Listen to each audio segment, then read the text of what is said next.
the Nonprofit Podcast, powered by Donorbox.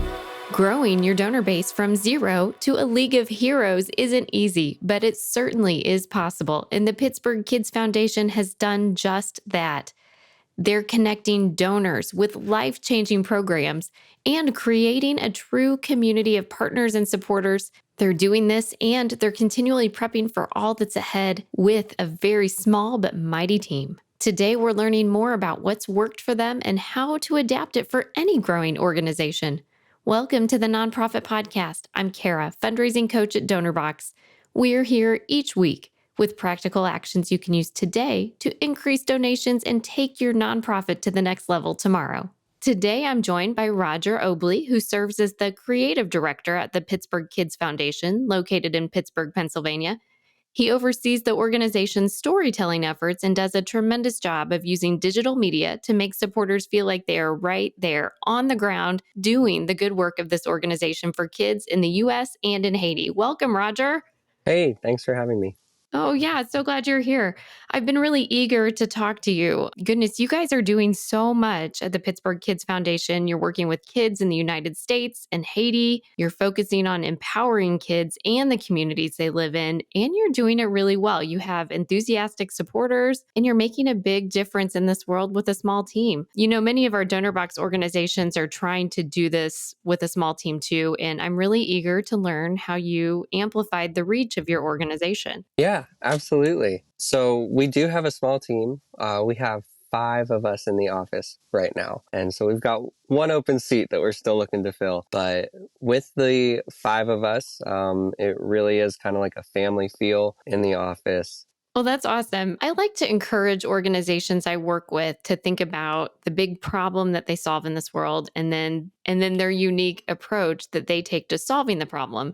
You know, what makes them stand out. So let's apply that to the Pittsburgh Kids Foundation. I would love to know a little bit more about Pittsburgh Kids Foundation. Why were you founded? So what was the big problem you were looking to solve? So PKF was founded in 2008, and one of the big problems that we realized is that youth leaders, specifically youth pastors working in local ministries, were getting burnt out, and the rate of turnover was just incredible. I think the average tenure for a youth leader is about 2 to 3 years.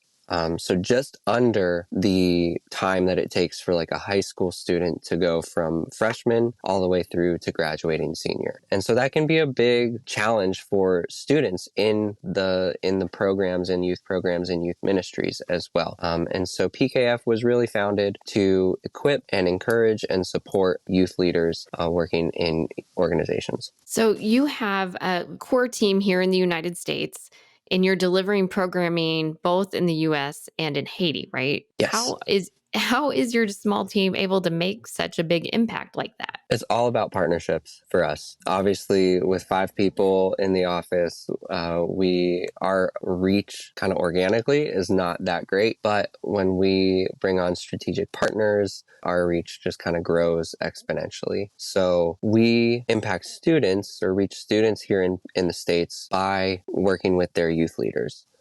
And so if the youth leader is healthy and physically, spiritually, emotionally healthy, then they can run a physically, spiritually healthy ministry as well and kind of encourage those kids and be a good role model, good leader for their students. Likewise, in Haiti, we work with a community development organization called IDA. That was actually founded by a group of Haitian orphans that we had been working with prior to IDA's formal establishment. But they had a dream to create a new kind of community development organization, kind of holistic approach around community development in Haiti. And we've been along for the ride ever since, kind of acting as cheerleaders and fundraisers for them. But that is a independent, Haitian-led, Haitian-founded organization. And it's just been awesome to share parts of their story with our donor base. Yeah, and you're engaging donors and allowing them to give to a U.S. organization and receive some tax benefits while still making a huge difference in another country, which is really fabulous. It seems like the Pittsburgh Kids Foundation really recognizes the value and support of communities. You not only are partnering with these kids and families, but you've developed communities of care within these churches and communities and donors, and I really admire that. I'd like to talk a little bit more about your donors and how they're partnering with you in this good work that you're doing.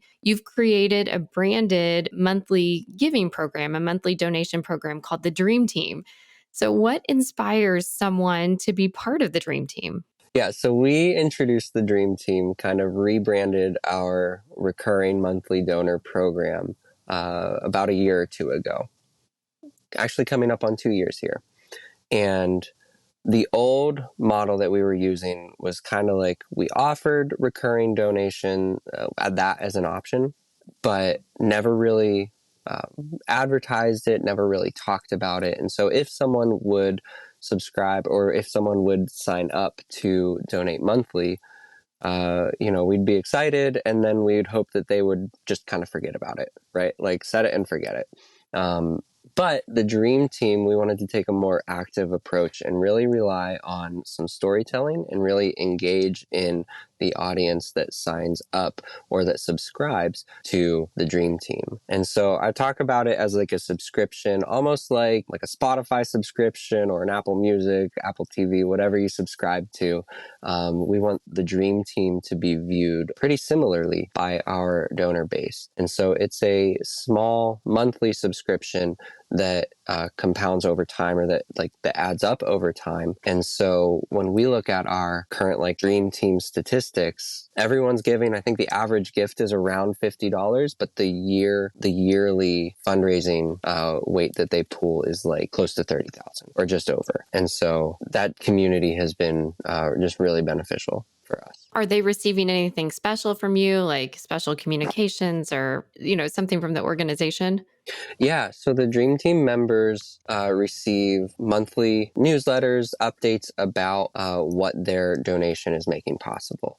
And so depending on the season, our program calendar kind of shifts throughout the season. We run summer camps for students here in Pittsburgh, or in the States, and in Haiti, actually. And then during school season in Haiti, we talk a little bit about that. We're getting ready for our fall retreat weekends coming up. And so Dream Team members will kind of get a peek behind the curtain at those. And so, yeah, they really get kind of some hands-on experience through that storytelling piece of what their donations are making possible. So they're actually feeling like they're part of a community, they're part of your team, an extension of your team, and they're seeing the impact of their dollars at work. You're doing a really great job of stewarding and sustaining these donors. As you came into this role and you were learning about nonprofit communications, what is one thing you learned early on that you're still putting into practice today? Yeah, that's a good question. I think it was my first month on the job. I got curious and was just Googling, searching around nonprofit communications. And one of the things that I found was a communications cycle that's 4 steps, super simple. It's ask, thank, report, and repeat. And that really, as simple as it is, has kind of been a guiding principle in any of the communications that I've put out for PKF, that we put out as an organization. We try to ask ourselves, all right, is this which container does this fit in? Is this ask, thank, or report? Because each one of those is so important for engaging your donors and letting them know that you are being responsible with their money.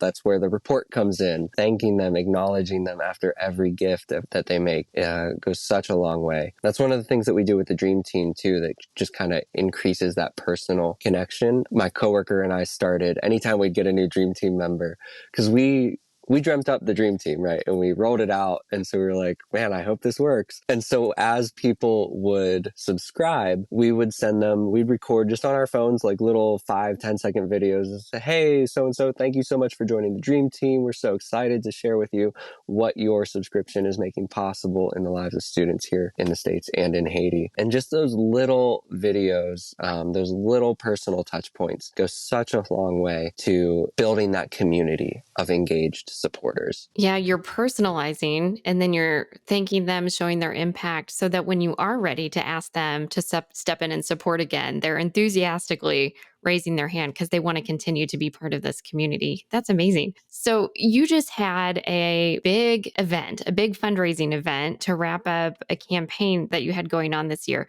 Tell me a little bit more about this event and how you were able to use your skills and storytelling to make it a success. Yeah, absolutely. So pre-COVID, this event was the Players for Kids Gala. It was a one-night fundraising event, kind of like our biggest financial campaign of the year. Obviously, in 2020, we couldn't gather physically, and so we pivoted like the rest of the world to virtual campaigns, and we rebranded the campaign to be called Together for Good. And so Together for Good is a week-long, story-driven fundraising campaign. And so we produced 5 separate stories that would walk people through a different area of our work. And one of the things that we really try to do in those stories is communicate the universal truth of our organization through a specific story. And so if our universal truth, this is actually the universal truth for the Dream Team, but has since kind of expanded into more of our work, but consistent support over time changes lives. So we would find specific stories that illustrate that concept, that universal truth really well. And so I think the first year of Together for Good, we told a story about this little girl in Haiti. She was one of the first children that the Ida D Children's Home actually rescued off of the street. And she was in a bad situation. Talking to some of the staff at Ida D that were there at that time, they said, like, yeah, we really didn't think we could do much for her. We were kind of resolved that we were going to just be a place to have a dignified death. And you fast forward to current day, and this young girl is a young woman now. She is like the head of her class. She has dreams and aspirations of a future. She is healthy. She is, in all senses of the word, thriving. And it's only because of the consistent support of the staff at that children's home that she was able to come back from that death's doorstep. Wow. So you used your pillar, your core message, and then really emphasized it by telling a series of stories that you drew from the programs that you offer to reemphasize that. That's something most organizations can do. Did you have high production on this, or is it something that you could do simply? Yeah, there's certainly all different levels. My background is that tech space, and so I do tend to bring a little bit of a production value to it, but we're not renting lights or anything. We're not bringing in a crew or anything like that. It's me, my cameras, and some gear that I already own. But yeah, definitely you could tell that same story on an iPhone. You could tell that same story in the written form as well, if the story beats are there, if your story structure is solid. Yeah. And when we think about fundraising, people give to people. So, you can really convey the impact of your organization by these life-changing stories. And it sounds like you really did that. So thank you for sharing that with us. Yeah, absolutely. And thank you for choosing to spend time with the Nonprofit Podcast. Be sure to check out the Pittsburgh Kids Foundation's Together for Good campaign. If you want to catch some of those stories, we've linked them for you in the show notes. And I hope you've left with confidence to take a small step today that will make a big difference tomorrow. Don't forget to download and review the podcast, or give it a thumbs up if you're listening to the Nonprofit Podcast on YouTube. Your review is a great way to help others find us. You're here to help others, and we're here to help you. So until next time, stay inspired.